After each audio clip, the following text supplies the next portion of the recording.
ನಮಸ್ಕಾರ, ಶುಭೋದಯ ಪ್ರೀತಿಯ ವೀಕ್ಷಕರೆಲ್ಲರಿಗೂ ಸಂಕಲ್ಪ ಸುದ್ದಿ ಕಾರ್ಯಕ್ರಮಕ್ಕೆ ಆತ್ಮೀಯ ಪ್ರೀತಿಯ ಸ್ವಾಗತ ಹೇಳ್ತಾ ಇರೋದು ನಾನು ಅನುಷಾ. ಮೊದಲನೇ ಬಾರಿ ನಮ್ಮ ಚಾನೆಲ್ ವೀಕ್ಷಿಸ್ತಿದ್ದೀರಾ ಅಂತಂದ್ರೆ ಈಗಲೇ ನಮ್ಮ ಚಾನೆಲ್ನ ಸಬ್ಸ್ಕ್ರೈಬ್ ಮಾಡಿ, ನಮ್ಮ ವಿಡಿಯೋಸ್ನ ಲೈಕ್ ಮಾಡಿ. ನಿಮ್ಮ ಜೀವನದಲ್ಲಿ ಬರ್ತಿರುವಂತಹ ಸಮಸ್ಯೆಗಳು, ತೊಂದರೆಗಳು, ಕಷ್ಟಗಳು ಎಲ್ಲ ರೀತಿ ಪರಿಹಾರ ಮಾಡ್ಕೊಂಡಿದೀವಿ, ಆದ್ರೂ ಕೂಡ ಸಮಸ್ಯೆಯಲ್ಲೇ ಉಳಿದ್ಬಿಟ್ಟಿದೀವಿ, ಇದರಿಂದ ಹೊರಗಡೆ ಬರಕ್ಕಾಗ್ತಿಲ್ಲ ಅಂತಂದ್ರೆ ಖಂಡಿತವಾಗ್ಲೂ ಆತಂಕಕ್ಕೆ ಒಳಗಾಗ್ಬಿಡಿ, ಚಿಂತೆಯನ್ನ ಮಾಡಬೇಡಿ. ಈಗ ಆಲ್ರೆಡಿ ಸಾಕಷ್ಟು ಜನ ಅಕ್ಷಯ ವೃಕ್ಷವನ್ನ ಪಡೆದುಕೊಂಡು ಅವರೆಲ್ಲ ಒಂದು ಸಮಸ್ಯೆಗಳನ್ನ ಕೂಡ ಹೊರಗಡೆ ಬಂದರೆ ಇದ್ರ ಬಗ್ಗೆ ಹೆಚ್ಚಿನ ಮಾಹಿತಿ ಬೇಕು ಅಂದ್ರೆ ಸ್ಕ್ರೀನ್ ಮೇಲೆ ಬರ್ತಿರುವಂತಹ ನಂಬರ್ಸ್ಗೆ ನೀವು ಕರೆಗಳನ್ನ ಮಾಡಬಹುದು. ಇನ್ನು ಕಾರ್ಯಕ್ರಮದಲ್ಲಿ ನಮ್ಮ ಜೊತೆಲಿದ್ದಾರೆ ಸ್ಪಿರಿಚುವಲ್ ಗುರು ಡಾಕ್ಟರ್ ವಿಷ್ಣುದತ್ತ ಗುರುಜಿಯವರು. ಗುರುಗಳನ್ನ ಕಾರ್ಯಕ್ರಮಕ್ಕೆ ಬರ್ಮಾಡ್ಕೊಳ್ಳೋಣ. ನಮಸ್ತೆ ಗುರುಗಳೇ, ಕಾರ್ಯಕ್ರಮಕ್ಕೆ ಭಕ್ತಿಯ ಸ್ವಾಗತ. ತುಂಬಾ ಜನಕ್ಕೆ ಏನ್ ಸಮಸ್ಯೆ ಇದೆ ಅಂತ ಗೊತ್ತಿರೋದಿಲ್ಲ. ಕೆಲವೊಂದು ಬಾರಿ ಏನೋ ವಾಸ್ತು ದೋಷ ಇದೆ ಅಥವಾ ವಾಸ್ತು ಸಮಸ್ಯೆ ಇದೆ ಅಂತ ಹೇಳ್ತಿರ್ತಾರೆ. ಕಟ್ಟಡಗಳನ್ನ ಹೊಡೆಯಕ್ಕಾಗೋದಿಲ್ಲ ಬಿಕಾಸ್ ಆ ರೀತಿ ಒಂದು ಸಮಸ್ಯೆಯಲ್ಲಿ ಇರ್ತಾರೆ. ಈ ಒಂದು ವಾಸ್ತು ದೋಷಕ್ಕೆ ತಂತ್ರದ ಮುಖಾಂತರ ಪರಿಹಾರನ ಏನಾದ್ರು ಮಾಡ್ಕೊಳ್ಬಹುದಾ ಗುರುಗಳೇ? ಸೊ ವಾಸ್ತು ದೋಷ ಇದೆ ಅಂತ ಗೊತ್ತಾದ್ರೆ ತಂತ್ರದ ಮುಖಾಂತರ ಏನಾದ್ರೂ ಪರಿಹಾರಗಳನ್ನ ಕಂಡುಕೊಳ್ಬಹುದಾ? ಇದ್ರ ಬಗ್ಗೆ ತಿಳಿಸ್ಕೊಡಿ ಗುರುಗಳೇ. ಓಂ ವಿಶ್ವಸ್ಮೈ ನಮಃ. ಪ್ರೀತಿಯ ಬಂಧುಗಳೇ, ಅನೇಕವಾಗಿರೋ ತಂತ್ರಗಳಿದಾವೆ. ಬಹುಶಃ ಎಷ್ಟೋ ಜನ ವಾಸ್ತುಗೆ ಸಂಬಂಧಪಟ್ಟಾಗಿರುವಂತ ಟಿಪ್ಸ್ ಅನ್ನ ಕೊಡ್ತಿರ್ತಾರೆ. ಇನ್ನು ಕೆಲವರು ಆಯಗಳನ್ನ ಬದಲಿಸಿ ಮನೆ ಕಟ್ಟಿಕೊಳ್ಳೋದು, ಗೋಡೆ ಒಡೆಯೋದು ಇವೆಲ್ಲ ಮಾಡ್ತಿರ್ತಾರೆ. ಅಂದ್ರೆ ಅವರವರ ಪ್ರಯತ್ನಗಳು, ಯಾರಿಗೆ ಅವರ ಭಾಗ್ಯ ಚೆನ್ನಾಗಿದ್ದು ಯಾವ ಗುರುಗಳವರು ಸಿಕ್ಕಿರ್ತಾರೋ ಒಳ್ಳೆಯ ಮಾರ್ಗದರ್ಶನ ಕೊಟ್ಟಿದ್ರೆ ಅದು ಬಹಳ ಚೆನ್ನಾಗಿ ಅದನ್ನು ಅರ್ಥಗರ್ಭಿತವಾಗಿ ಅನುಭವ ವೇದ್ಯವಾಗಿರ್ತಕ್ಕಂಥವ್ರು ಯಾರನ್ನ ನಮಗೆ ಕರುಣಿಸ್ಕೊಡ್ಬೇಕು ಅಂತ ದೈವಲೇ ಇರುತ್ತೆ. ಅದರ ಪ್ರಕಾರ ಮಾಡಿಕೊಳ್ಳೋದಕ್ಕೆ ಬೇಕಾದಷ್ಟಿದ್ದಾವೆ. ಇಲ್ಲಿ ವಾಸ್ತು ಪುರುಷ ಅಂದ್ರೆ ಯಾರು? ನಾವು ಸಿಂಪಲ್ ಆಗಿ ಥಿಂಕ್ ಮಾಡಬೇಕು. ನಮಗೆ ಹಾಗೆಲ್ಲ ಮಾಡ್ಕೊಳ್ಳೋದಕ್ಕೆ ಸಾಧ್ಯ ಇದೆಯಾ? ನನಗೊಂದು ದೇವರ ಮನೆ, ನಾನು ವಾಸ ಮಾಡ್ಲಿಕ್ಕೆ ಒಂದು ಅರಮನೆ ಬೇಕಾ, ಸಾಕ ಅನ್ನೋದನ್ನ ನಾವೊಂದು ಇತಿಮಿತಿ ಇಟ್ಕೊಂಡು ಮಾಡಿಕೊಂಡ್ರೆ ಅದಕ್ಕೆ ಆಯವರ್ಗ ಕೆಡುತ್ತಾನೆ. ನಮ್ಮ ಲೆವೆಲ್ಗೆ ಹೇಳಬೇಕು ಆಗ ಮಾಡ್ಕೊಳ್ತಕ್ಕಂತಹದ್ದು. ಹಾಗಂತೇಳಿ ತುಂಬಾ ದೊಡ್ಡ ಮಟ್ಟದ 100x100 ಮನೆ ಅದು ಮತ್ತೊಂದು ಅಲ್ವೇ ಅಲ್ಲ. ವಾಸ್ತು ಅಂತಂದ್ರೆ ಈ 30-40 ಈ 30-40ನೇ ಸೈಟೇ ವಾಸ್ತು ಇಲ್ಲ ಆಕ್ಚುಲಿ. ಅದ್ರಲ್ಲಿ ನಾವು ಮನೆ ಕಟ್ಕೊಂಡಿರ್ತೀವಿ, ಒಟ್ಟಾರೆ ಆ ಸೈಟ್ ಮೆಜರ್ಮೆಂಟೇ ನಾವು ಕಟ್ಟಿರಲ್ಲ. ಇನ್ನ ಆ ಆಯ ಎಷ್ಟಿರುತ್ತೋ ಅಂತ ಹೇಳಿ ಕಟ್ಕೊಂಡಿರ್ತೀವಿ, ಅದೊಂದು ವಿಧಾನ ಇರುತ್ತೆ. ಇಲ್ಲಿ ಒಟ್ಟಾರೆ ಏನು ನಾವು ತಿಳಿದುಕೊಳ್ಬೇಕಾಗಿರುತ್ತಂದ್ರೆ ವಾಸ್ತು ಪುರುಷ ಯಾರು, ಆತನಿಗೆ ಏನು ಇಷ್ಟವಾಗುವಂಥದ್ದು, ಅವನಿಗೆ ತೃಪ್ತಿ ಪಡಿಸ್ತಕ್ಕಂಥ ವಿಧಾನವಾದ್ರೂ ಏನು, ಒಟ್ಟಾರೆ ತಂತ್ರ ಇದ್ದರೆ ಏನು ಮಾಡಿಕೊಳ್ಳಬಹುದು ಅನ್ನೋದು ಇವತ್ತಿನ ಅಂಶವಾಗಿದ್ರೆ ಶರ್ಷಪ ಅಂತ ಕರೀತಾರೆ. ಏನು ಆ ಶರ್ಷಪ ಅಂತಂದ್ರೆ ಬಿಳಿ ಸಾಸಿವೆಯನ್ನ ಶರ್ಷಪ ಅಂತ ಕರೀತಾರೆ. ಎಲ್ಲಿ ನಿಮಗೆ ಯಾರಾದ್ರೂ ವಾಸ್ತು ದೋಷ ಇದೆ, ನಿಮ್ಮ ಮನೆಯಲ್ಲಿ ವಾಸ್ತು ಇಲ್ಲ, ನಿಮ್ಮ ಮನೆ ವಾಸ್ತು ಇಲ್ಲವೇ ಇಲ್ಲ ಅಂತ ಯಾರಾದ್ರೂ ನಿಮಗೆ ಪದೇ ಪದೇ ಬಂದು ನೋಡಿದವರೆಲ್ಲ ಹೇಳ್ತಿದ್ರೆ ಅವರು ಮತ್ತಿನ್ ಹೇಗಿರಬೇಕು ಅಂತ ಸರಿಪಡಿಸ್ಕೊಳ್ಬೇಕಾದ್ರೆ ಯಥೇಚ್ಛವಾಗಿ ನಮಗೆ ದುಡ್ಡು ಕೂಡ ಬೇಕಾಗುತ್ತೆ. ಇದಿಲ್ಲ ಅನ್ನೋವಾಗ ಬಿಳಿ ಸಾಸಿವೆ ಒಂದೇ ನಿಮಗೆ ರಾಜಮಾರ್ಗ, ಬಿಳಿ ಸಾಸಿವೆ ಒಂದೇ ನಿಮಗೆ ತಂತ್ರ ಪ್ರಯೋಗ. ಆ ಬಿಳಿ ಸಾಸಿವೆಯನ್ನು ಮನೇಲಿ ಇಟ್ಕೊಂಡು ಪ್ರತಿನಿತ್ಯ ರಾತ್ರಿ ಮಲಗಿದ ಎದ್ದು ಕೂಡಲೇ ಒಂದಷ್ಟು ಸಾಸಿವೆಯನ್ನ ಮನೆಯೆಲ್ಲ ಚೆಲ್ಲುವಂಥದ್ದು. ಅಥವಾ ನೀವು ಸ್ನಾನ ಮಾಡಿ ಪೂಜೆ ಮುಗಿಸಿದ 9-10 ಗಂಟೆಗೆ ಒಂದಷ್ಟು ಅಡುಗೆ ಮನೆ, ಹಾಲು, ರೂಮ್ ಎಲ್ಲ ಕಡೆ ಸ್ವಲ್ಪ ಸ್ವಲ್ಪ ಎರಚುವಂಥದ್ದನ್ನ ಮಾಡಿಕೊಳ್ತೀರಿ. ಇದೇ ಬೇರೆ ಇನ್ನೇನು ಮಾಡ್ಲಿಕ್ಕೆ ಹೊರಡಬೇಡಿ.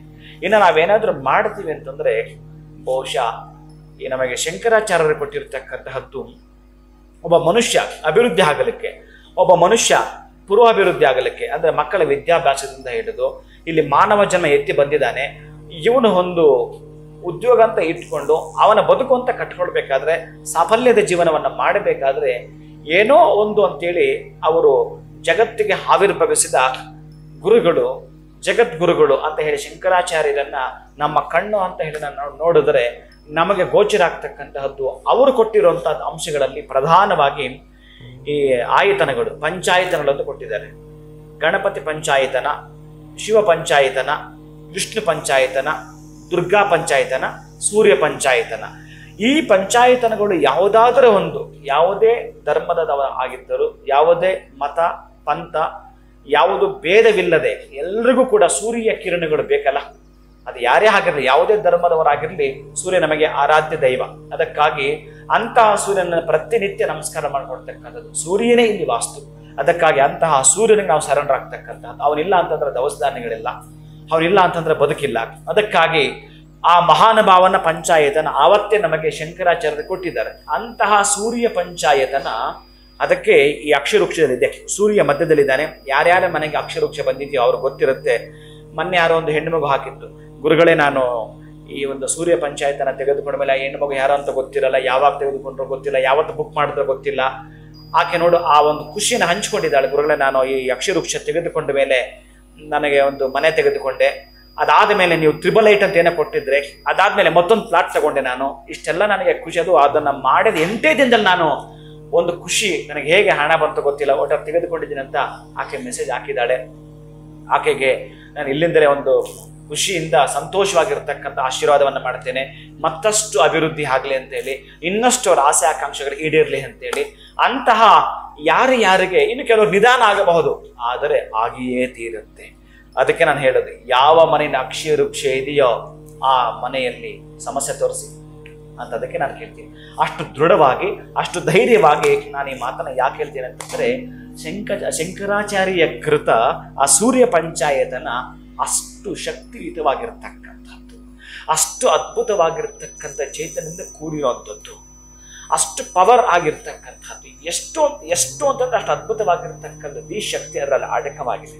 ಅದಕ್ಕಾಗಿ ಅಂತಹ ಸೂರ್ಯ ಪಂಚಾಯತನದಿಂದ ರಚಿತವಾಗಿರತಕ್ಕಂತಹ ಅಕ್ಷಯ ವೃಕ್ಷ, ಅದರ ಬೀಜಾಕ್ಷರಗಳು, ಅದಕ್ಕೆ ಸಂಬಂಧಪಟ್ಟಾಗಿರತಕ್ಕಂತಹ ಮೂಲಿಕೆಗಳು, ಅದಕ್ಕೆ ಸಂಬಂಧಪಟ್ಟಾಗಿರತಕ್ಕಂತಹ ರತ್ನಗಳು, ಇಷ್ಟೆಲ್ಲ ಕೂಡ ಕ್ರೋಢೀಕರಿಸಿ ಅದಕ್ಕೆ ಸಂಬಂಧಪಟ್ಟಾಗಿರತಕ್ಕಂತಹ ಜೀವಾದಿ ತತ್ವನ್ಯಾಸ ಹೋಮಗಳನ್ನು, ಅದಕ್ಕೆ ಅಕ್ಷಯ ವೃಕ್ಷ ಅಂದ ಕೂಡಲೇ ನಾನು ನಿಮ್ಗೆ ಹೇಳ್ತಿರೋದು, ಬುಕ್ ಮಾಡಿದ್ರೆ 1 ತಿಂಗಳು ಬಹುಶಃ 2 ತಿಂಗಳು ಕೂಡ ಆಗಿಬಿಡಬಹುದು.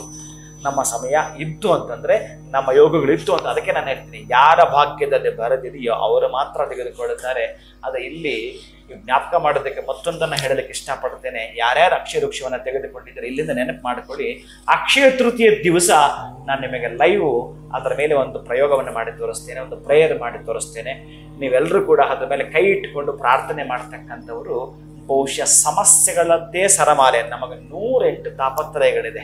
ಬಹುಶಃ ನಾನು ಇನ್ನೇನು ಮಾಡಲಿಕ್ಕೆ ಸಿದ್ಧನಿಲ್ಲ, ನನಗೆ ಇನ್ನೇನು ಮಾಡಲಿಕ್ಕೆ ಆಗ್ತಾ ಇಲ್ಲ, ಇನ್ನು ನಾನು ಎಲ್ಲವೂ ಕೂಡ ಮಾಡಿಸೋದಾಗಿದೆ ಅಂತಕ್ಕಂಥವ್ರು, ಆಮೇಲೆ ಯಾರ್ಯಾರಿಗೆ ಇದರಿಂದ ಉಪಯೋಗ ಆಗಿಲ್ಲ, ಯಾರೋ ಹೆಣ್ಣು ಮಗ ಹಿಡಿದಲ್ಲ, ಎಲ್ಲವೂ ಕೂಡ ಆಗಿದೆ, ಖುಷಿಯನ್ನು ಹಂಚ್ಕೊಂಡಲ್ಲ, ಅಂಥವರಿಂದ ಹಿಡಿದು ಎಲ್ಲರೂ ಸಹಿತ ಯಾರಿಗಾಗಲಿ ಅವರೆಲ್ಲರೂ ಕೂಡ ಆ ಅಕ್ಷಯ ತೃತೀಯದ ದಿನವೇ ನಿಮಗೆ ಈ 9 ಗಂಟೆಯ ಸಂದರ್ಭದಲ್ಲೇ ಅದರ ಮೇಲೆ ನಾನು ಮಾಡ್ತಕ್ಕಂಥ ಪ್ರಯೋಗವನ್ನ, ಬಹುಶಃ ಅವತ್ತು ನಿಮಗೆ ಅಲ್ಲಿಂದ ಟ್ರಾನ್ಸ್ಫರ್ ಆಗ್ತಕ್ಕಂಥದ್ದು ಕೂಡ ಆ ಶಕ್ತಿ ಕೂಡ ಮತ್ತೊಂದು ರೀತಿಯಲ್ಲಿ, ನಾವು ಮೊಬೈಲು ಚಾರ್ಜ್ ಮುಗಿದೋಗಿದ್ರೆ ಇನ್ನು 2% ಇದೆ ಅಂತಂದ್ರೆ ಮತ್ತು ಮಾತಾಡಿದ್ರೆ ಹೆಂಗೆ ಚಾರ್ಜ್ ಕ್ಲೋಸ್ ಆಗುತ್ತೋ, ಅದಾಗಬಾರ್ದು ಅಂತಂದ್ರೆ ಮತ್ತೆ ನಾವು ಚಾರ್ಜನ್ನು ಕನೆಕ್ಟ್ ಮಾಡ್ತೀವಲ್ಲ, ಆ ಕನೆಕ್ಟ್ ಪದ್ಧತಿ, ಅಂತಹ ತರಂಗಾಂತರ ಶಕ್ತಿ ನಿಮ್ಮ ಮೇಲೆ ಇರತಕ್ಕಂತಹ ಆ ಒಂದು ಅಕ್ಷಯ ವೃಕ್ಷಕ್ಕೆ ಟ್ರಾನ್ಸ್ಫರ್ ಆಗ್ತಕ್ಕಂತಹದ್ದು. ನನ್ನ ಪ್ರೀತಿಯ ಬಂಧುಗಳೇ, ಆವತ್ತು ಲೈವ್ಗೆ ನಿಮ್ಮ ಮುಂದೆ ಬಂದದನ್ನು ಮಾಡ್ತಕ್ಕಂತಹದ್ದು, ಯಾರ್ಯಾರು ಅಕ್ಷಯ ವೃಕ್ಷ ಇದೆಯೋ ಅವರ ಬೆಳವಣಿಗೆ ಆಗಲೇಬೇಕು. ಅವರು ಎಷ್ಟು ಪ್ರೀತಿಯಿಂದ ಅದನ್ನು ಬರಮಾಡಿಕೊಂಡಿರ್ತಾರೋ,